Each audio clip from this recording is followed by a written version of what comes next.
Hello everyone, I'm Ryan, and today we're going to be discussing how to identify different platforms to access, purchase, and assign advertisements.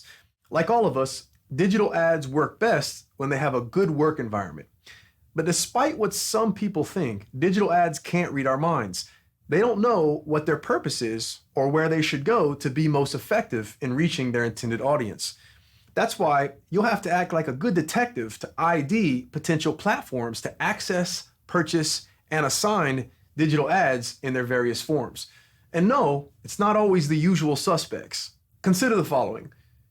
Could you use all of the different types of ad formats we've discussed within one ad campaign using Google? Should you? What about Facebook or other social media platforms? In this session, we'll learn how to identify the right platforms and become familiar with the key accounts you'll need to construct an effective advertising campaign for a client. Take Google specifically, for example. Although Google is often thought of simply as a search engine, the company also offers a variety of programs that have the potential to help us put together an advertising campaign for our clients.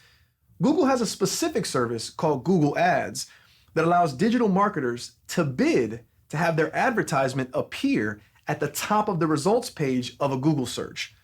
But those aren't the only type of ads you can use Google for. Google also has the Google Display Network, GDN for short. As the name implies, the Google Display Network is an incredibly large network of websites that allow you, through Google, to place display ads on those websites. These display ads are generally found to be less costly than their SEO and SEM cousins. But wait, there's more. Email advertising is possible through Google as well. There's a good chance that your audience uses Gmail, Google's free email service. If they do, and you know their email address, then you'll be able to send an advertisement message directly to their inbox without having to leave your Google suite. Those are just a couple ways that Google, the largest search, ad, and media provider on the planet, can serve as a platform for several of the different ad formats we've discussed.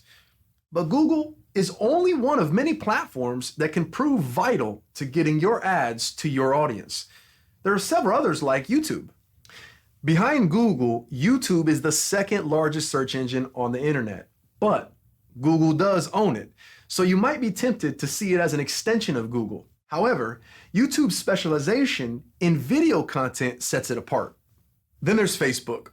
Facebook uses a walled garden approach, trying to keep their users on the platform by providing as much information in their users' feeds as possible, including ads.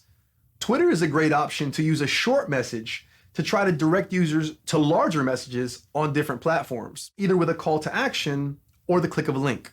And finally, there's Instagram, an almost entirely visual platform. Unlike Facebook, which relies on both text and pictures, or Twitter, which relies on text alone, Instagram's sole purpose is to enable users to share images or videos with their audience. Digital marketers can share these as well. Understanding the different types of digital ads is important, but knowing where those ads should go is important too. With practice, IDing these platforms will become much less of a mystery that you need to crack.